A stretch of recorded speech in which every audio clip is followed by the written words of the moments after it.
श्री रुद्र संहिता युद्धखंड। नासिक मत से त्रिपुर का मोहित होना। नारद जी ने पूछा, हे ब्रह्मदेव, उन तीनों महाबलशाली दैत्य राजाओं ने उन मायावी और पाखंडी अहिर और उनके शिष्यों द्वारा शिक्षा ग्रहण होने पर वहाँ क्या हुआ? उन मायावी पुरुषों ने क्या किया? कृपया मुझे बताएं।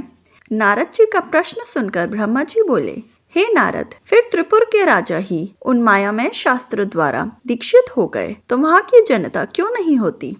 अरिहन ने कहा, मेरा ज्ञान वेदांत का सार है। यह अनादिकाल से चला आ रहा है। इसमें कर्ता कर्म नहीं है। आत्मा के देह अर्थात शरीर से जितने भी बंधन हैं, वे सब ईश्वर के ही हैं। ईश्वर के समान कोई भी ना तो शक्तिशाली है और ना ही सामर्थ्यवान। ब्रह्मा, विष्णु और महेश सभी अरिहन ही कहे जाते हैं। समय आने पर ये तीनों ही लीन हो जाते हैं। आत्मा एक है। मृत्यु सभी के लिए सत्य है। मृत्यु शाश्वत है और सबके लिए निश्चित है। इसलिए हमें कभी भी हिंसा नहीं करनी चाहिए और सदा ही अहिंसा के मार्ग पर चलना चाहिए। अहिंसा ही परम धर्म है। किसी को दुख पहुंचाना महापाप है। इसलिए हमें कभी भी कमजोर और निर्बलों को नहीं सताना चाहिए। दूसरों को क्षमा करना ही सबसे बड़ा गुण है। इसलिए सदा अहिंसा का मार्ग अपनाना चाहिए।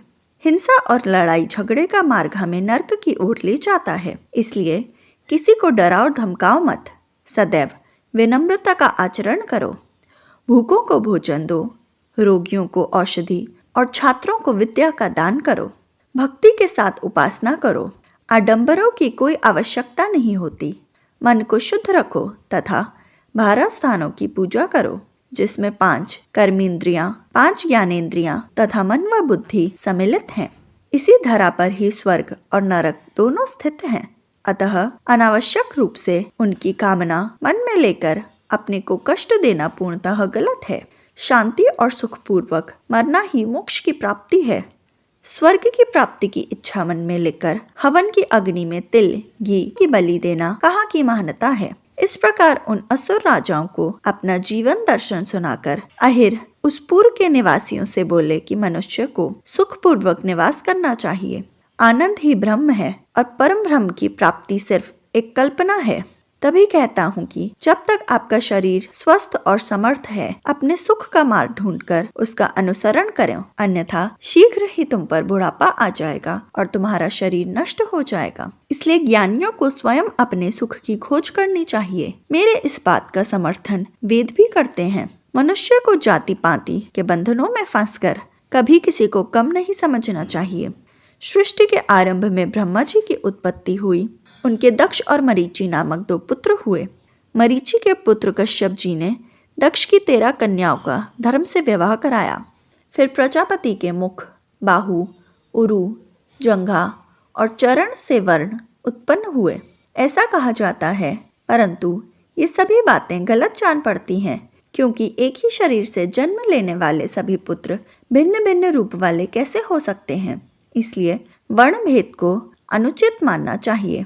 ब्रह्मा जी बोले, इस प्रकार उन अहिर नामक धर्मात्मा ने अपने भाषण द्वारा तारकाक्ष, कमलाक्ष और विद्युन्माली नामक तीनों असुरों के निवासियों को वेद मार्ग से विमुख कर दिया। साथ ही उन्होंने पतिव्रता स्त्रियों के पतिव्रता धर्म और पुरुषों के जितेंद्रिय धर्म को अस्वीकार कर दिया। उन्होंने धर्म, यज्ञ, तीर्थ, श्रद्धा और धर्मशास्त्रों का भी खंडन किया।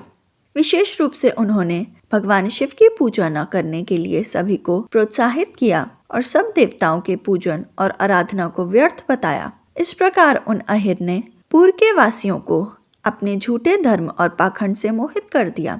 इस प्रकार वहाँ अधर्म फैल गया। तत्पश्चात भगवान श्री हरि विष्णु की माया से देवी महालक्ष्मी भी उन त्रिपुरों में अपना अनादर देख उस स्थान को त्याग कर चली गईं।